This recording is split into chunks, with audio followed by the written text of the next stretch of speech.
Hello, welcome back. My name is Delilah if you are new here, and I need to apologize. I am recovering from a cold, so my voice is not what it normally is, but we're going to do this voiceover anyway. This week I was really starting to get into the Christmas spirit and embracing the coming winter. At the time of filming this video, we did not yet have snow. We have snow now. We have a lot of snow now. And so we are now in full winter mode. And I love that when the snow starts falling, it's the Christmas season for us. And it's such a cozy time of year. So this is me trying to embrace that. This evening before I tucked the kids into bed, I was making some sourdough cinnamon bun dough so that I could make cinnamon buns the next day. This is one of those things that I have tried to make over and over again. For some reason, I just can't quite seem to get it right. This was probably my best batch yet, though there is some more tweaking I need to do. And I have a special trick of how to get your cinnamon buns extra ooey gooey, which I'll share a little bit later on. But I love this dough recipe. This is from Lisa from Farmhouse on Boone. I'll link her recipe down below. But it's really easy. You just whip it up the night before and then let it sit overnight and come back to it in the morning.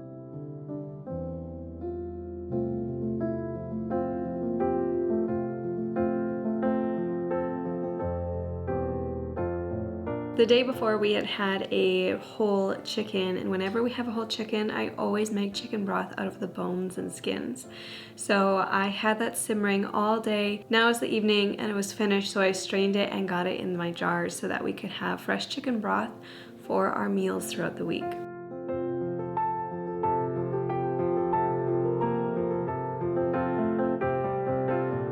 I've noticed for myself when the seasons change, my style of cooking changes as well. This is something I never used to do, but the more that I'm in the kitchen, the more I crave those seasonal meals. So in summertime, I crave a lot of like barbecued meats and salads and sides. But in wintertime, I really crave those warm, comforting meals. So I'm gonna be sharing some of that with you today. But it's the next morning and I'm coming back to my cinnamon bun dough. All that's left to do is add a few extra ingredients and mix it up before starting to roll and shape the cinnamon rolls.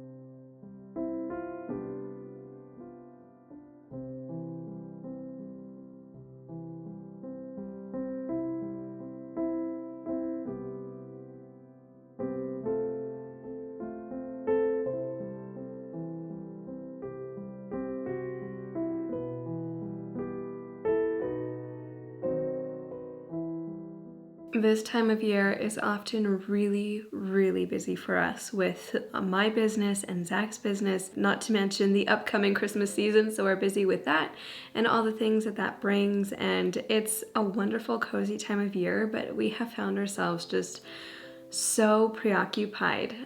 So I haven't been in the kitchen a whole lot lately, and it felt really good just to be in here and do a little bit of baking and make some cinnamon buns and make some hearty meals for my family. I'm in the kitchen every day, but I've been really trying to simplify the meals that I've been making and the time I spend in the kitchen, just because I need to spend my time elsewhere right now. But this is something I truly love to do. Like, this is self-care for me, being in the kitchen and cooking and baking. I've always loved it. Even as a little girl, I remember just flipping through all of my mom's cookbooks and spending hours searching for recipes and coming up with new ideas and new recipes to cook. And I used to cook for my family even from a very young age, and I would plan out these really special meals for everyone and put so much hard work and effort. I would spend all day in the kitchen. And as I've gotten older, I started cooking things more from scratch and buying less things from the grocery store and just enjoying it more and more. It's truly so much fun for me. So for me, when I'm really busy and I don't get to spend as much time in the kitchen, it's kind of sad for me, and I miss being in the kitchen and using my hands to make good food for my family.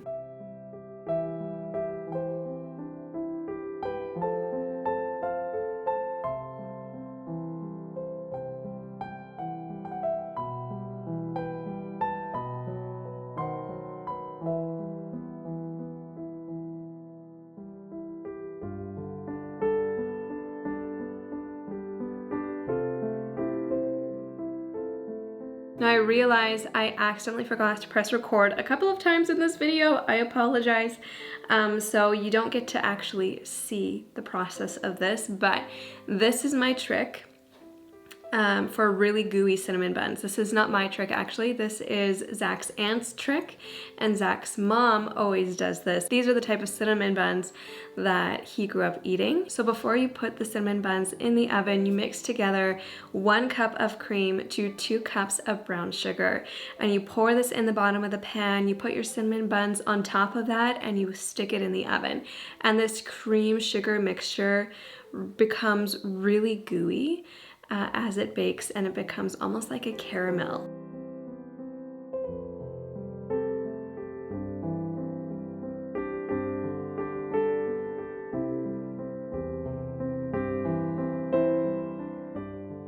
Once they're out of the oven, you flip it over onto another pan and the caramel just oozes out. It's very delicious. And we do this in place of icing on top of our cinnamon buns. I love how there's so many different ways to make a certain thing. Like for me growing up, cinnamon buns were with chocolate chips. I loved it when my grandma would always put chocolate chips in her cinnamon buns and then we'd have them with icing. But this is Zach's preferred method, so this is the way that I make cinnamon buns now. I haven't quite mastered it yet, but it is still a family favorite.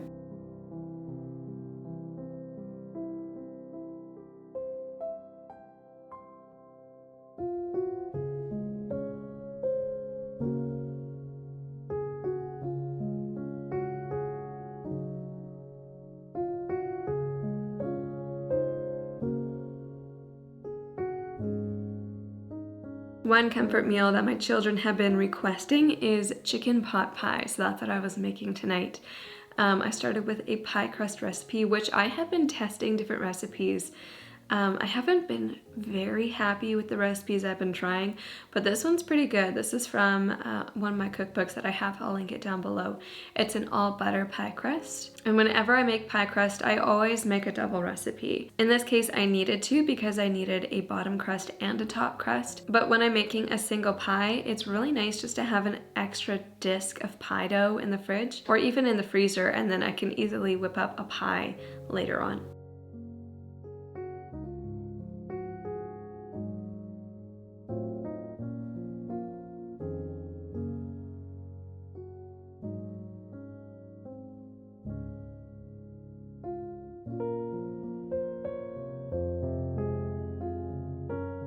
You know, I really love that this is my job and I get to share these videos with you. Because when I set up the camera and I'm filming, it doesn't always feel the way that these videos feel. Sometimes the background sound is very loud and overstimulating. Sometimes I'm just not in the mood. And sometimes I just don't realize how much of a blessing it is until I am able to look back on these videos and watch them. And it really puts it into perspective for me. A lot of you have told me how encouraging my videos are for you, and it's funny because they're honestly even an encouragement to myself. When I can look back on these videos, it gives me a whole new appreciation for everything that I've been blessed with, for the ability to cook for my family, for a home to take care of, for little people to take care of, and a husband to love. It really helps put it into perspective for me. And it's so beautiful. Praise God.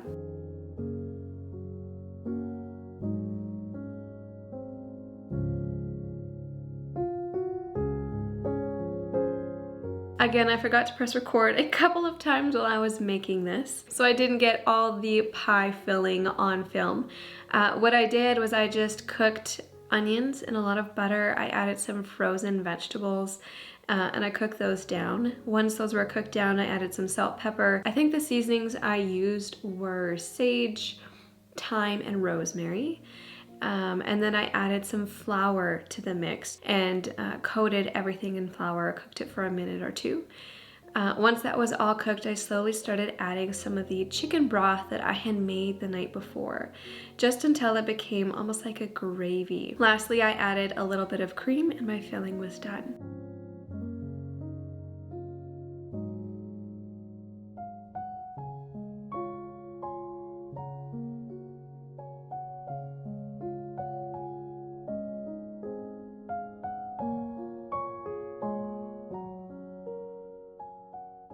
This was filmed right before our anniversary, so this day Zach had been gone working all day, and when he came home he surprised me with some roses, which was very sweet.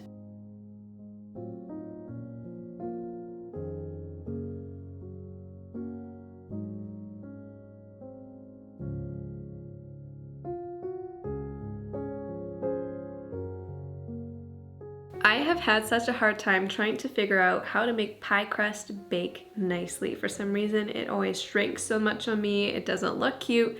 It tastes good, but when it's baked, it just doesn't look the way that it looked when I put it in. And I think I figured out that the trick for me is to not actually cut off the extra crust around the edge, but to fold it underneath, which adds a little bit more thickness to the crust. It helps keep its shape so it doesn't shrink so much. It also adds a little bit of extra buttery goodness and nothing goes to waste. I am brushing this with some egg wash and baking it. I just baked it until it was golden brown. I probably should have baked it just a little bit longer. The crust underneath wasn't totally done yet, but it was still good regardless.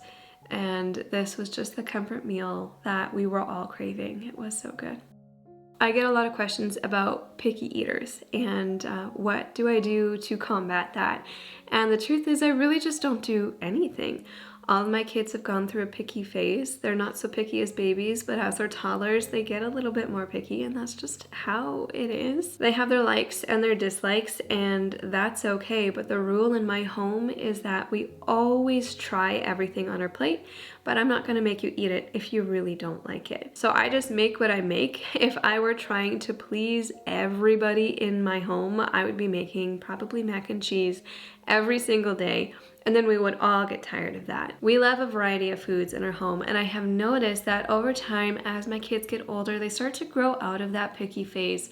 There will be foods that they just genuinely don't like, and that's okay. But many foods that they once did not enjoy, they learned to like, and they would not have learned to enjoy those foods had I not asked them to always try it every time.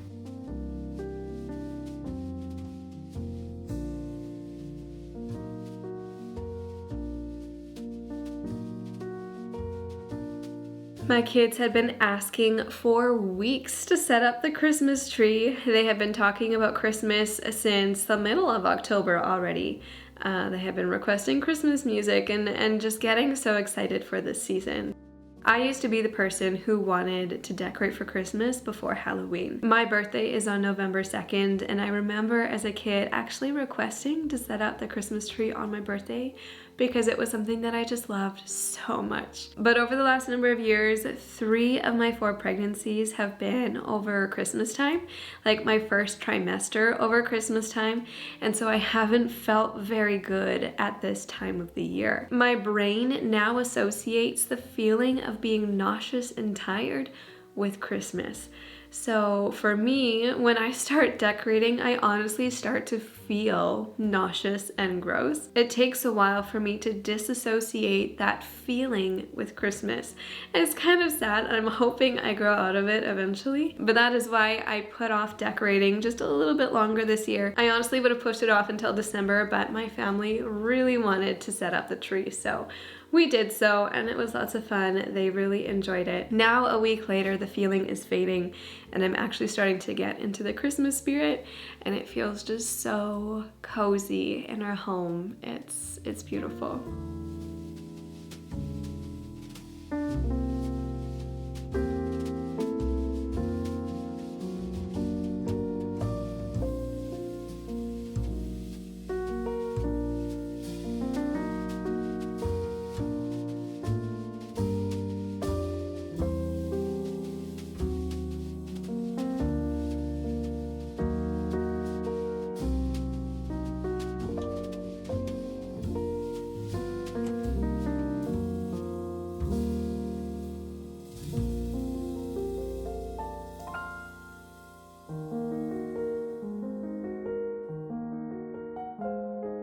I remember when I first moved into this home 4 years ago now, it felt really bare and empty, and I felt like I needed to add so much stuff because we came from a home that was much smaller than this one. And I kind of went a little bit crazy, and I regret that now.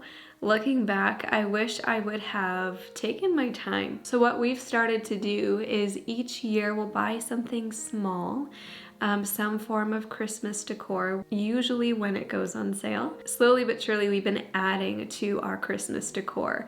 And I've got a system set up, like there's a place for everything. And I really love how it's all come along and how things get put together at Christmas time and how the home really starts to feel so cozy.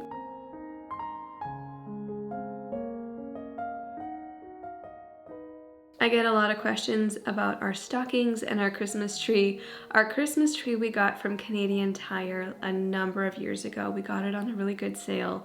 So unfortunately it's one that's not available anymore, but we still love it so much. Our stockings are made from an old antique quilt, which makes them really special. They're from a small shop called Nini Twigs. I can link her website down below. She is very talented. Our advent calendar is from her as well.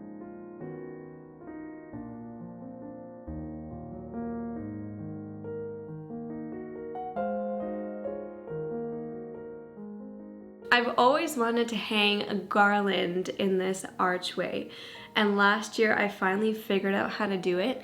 I bought these command strips with the hook that actually swivels. So I put 5 of the hooks up along the arch and I twisted together 2 garlands to make them thicker. I used the hooks to hang it along the arch and it looks just as cozy as I was hoping it would.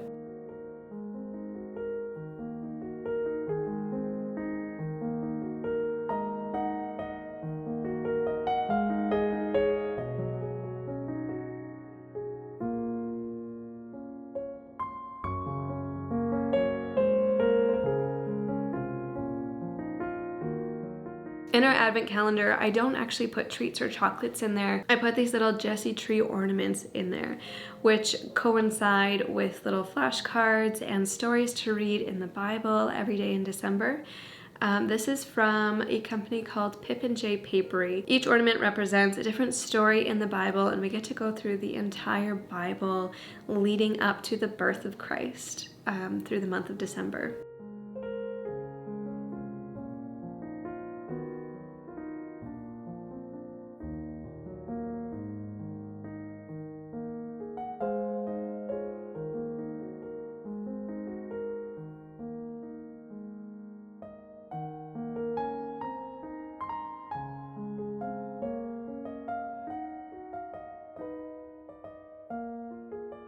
Along with all the Christmas decorations, there are also a few books and 1 Christmas toy that comes out every December. It's so much fun to have these special for the month of December because it makes them so fun and exciting to bring out and to play with and to read.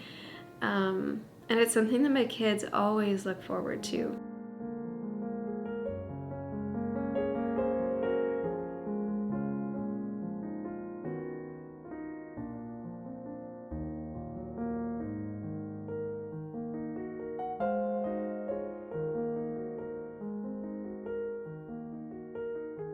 And that is the end of today's video. I hope you enjoyed. Let me know in the comments, when do you decorate for Christmas? Are you someone who likes to decorate really early? Or are you someone who likes to decorate a little bit later? And what are your favorite Christmas traditions? It's so fun hearing all of the different ways to celebrate. Thank you all for watching, and I'll see you in the next one.